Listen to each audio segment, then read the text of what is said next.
जय हिंद दोस्तों। आज हम इस वीडियो में प्रधानमंत्री नरेंद्र मोदी और शी जिनपिंग की ब्रिक्स सम्मेलन में हुई मुलाकात और ताजारस्तान के कजान में भारत चीन संबंधों की नई शुरुआत के बारे में समझेंगे।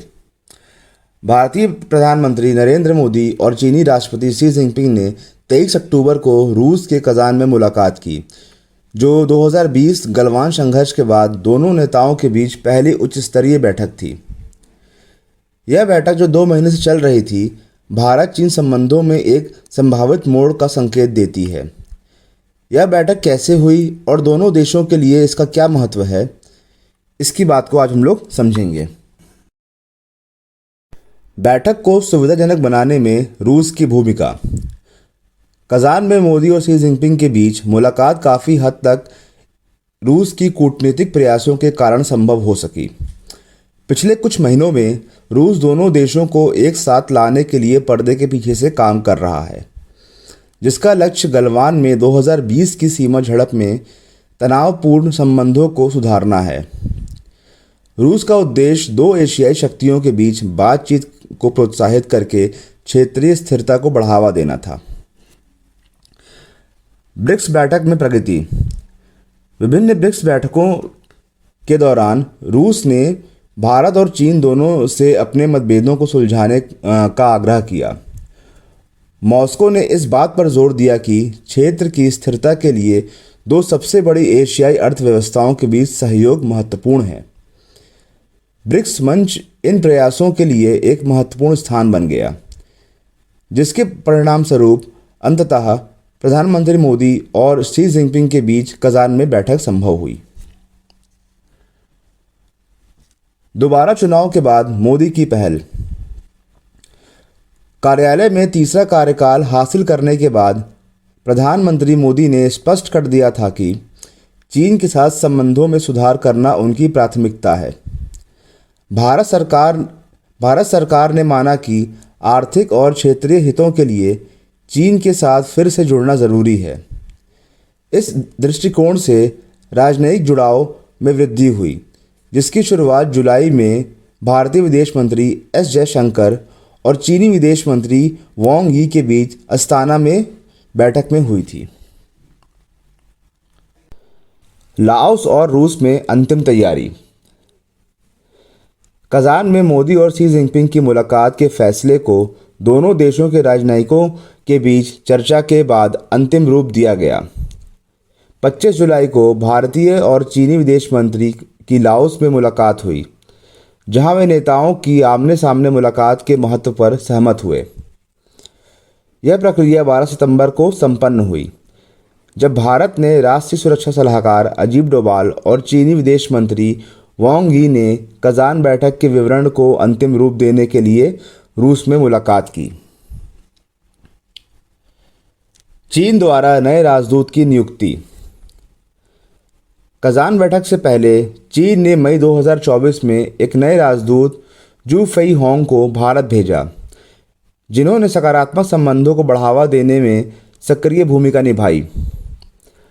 भारत के बारे में जू के सकारात्मक बयानों ने चीन के द्विपक्षीय संबंधों को नए नज़रिए से देखने की इच्छा का संकेत दिया, जिससे नेताओं के शिखर सम्मेलन के लिए अनुकूल माहौल बनाने में मदद मिली। गलवान संघर्ष पर जयशंकर का बयान। भारतीय विदेश मंत्री एस जयशंकर ने इस बात पर जोर दिया कि गलवान संघर्ष के बाद 75% से अधिक सीमा मुद्दों का समाधान किया जा चुका है।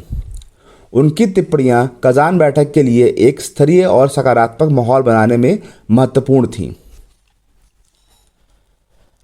अजीत डोभाल का दृढ़ लेकिन फिर भी खुला रुख। शिखर सम्मेलन पूर्व चर्चा के दौरान भारत के राष्ट्रीय सुरक्षा सलाहकार अजीत डोभाल ने चीनी पक्ष को स्पष्ट कर दिया कि संबंधों को समान बनाने के लिए सीमा पर शांति और स्थिरता आवश्यक है। बातचीत के प्रति भारत के खुलेपन के साथ उनके दृढ़ रुख ने कजान में सफल बैठक के लिए एक मंच तैयार करने में मदद मिली।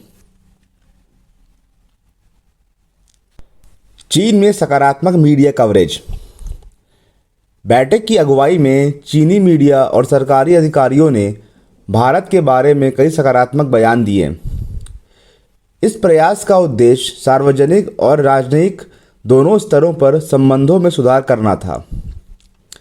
चीनी मीडिया ने भारत की आर्थिक प्रगति और राजनयिक प्रभाव की प्रशंसा की। व्यापार और वीज़ा प्रतिबंधों में ढील। दोनों देशों ने व्यापार और सांस्कृतिक आदान प्रदान को प्रोत्साहित करते हुए वीज़ा और व्यापार पर प्रतिबंधों को कम करने के लिए भी कदम उठाए। इसने द्विपक्षीय संबंधों को बेहतर बनाने, नेताओं की बैठक के लिए ज़मीनी कार्य को और मजबूत करने के लिए आपसी प्रतिबद्धता को प्रदर्शित किया। ब्रिक्स सम्मेलन का प्रभाव। ब्रिक्स सम्मेलन समापन होने के बाद ही भारत और चीन की सेनाएं शुक्रवार 25 अक्टूबर से पूर्वी लद्दाख सीमा से पीछे हटना शुरू हो गई हैं। न्यूज़ एजेंसी ANI के मुताबिक पूर्वी लद्दाख के डेमचौक और देपसांग पॉइंट में दोनों सेनाओं ने अपने अस्थायी टेंट और शेड हटा लिए हैं। गाड़ियां और मिलिट्री उपकरण भी पीछे ले जा रहे हैं। आर्मी के सूत्रों के मुताबिक 28 और 29 अक्टूबर तक दोनों देपसांग और डेमचौक से अपनी अपनी सेनाएं पूरी तरह हटा लेंगे। पेट्रोलिंग के लिए सीमित सैनिकों की संख्या तय की गई है।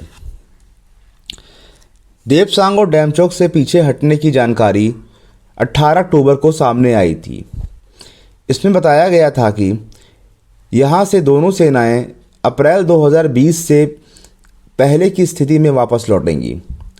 साथ ही उन्हीं क्षेत्रों में गश्त करेंगी जहां अप्रैल 2020 से पहले किया करती थी। इसके अलावा कमांडर लेवल मीटिंग होती रहेगी। 2020 में भारत चीन के सैनिकों के बीच गलवान झड़प के बाद से देपसांग और डेमचौक में तनाव बना हुआ था। करीब 4 साल बाद 21 अक्टूबर को दोनों देशों के बीच नया पेट्रोलिंग समझौता हुआ। विदेश मंत्री S जयशंकर ने बताया था कि इसका मदद लद्दाख में गलवान जैसे झड़प रोकने और पहले जैसे हालात बनाना है। अब जब लंबे समय से प्रतीक्षित कजान शिखर सम्मेलन हुआ है, तो यह देखना है कि यह ऐतिहासिक बैठक भारत और चीन संबंधों के भविष्य को और किस तरह से आकार देगी, जैसे अभी लद्दाख समझौता हुआ है, और क्षेत्रीय स्थिरता और व्यापार और सांस्कृतिक आदान प्रदान को किस तरह से प्रभावित करेगी, जो दोनों देशों के बीच शांति बनाए रखेगी। जय हिंद दोस्तों, थैंक यू।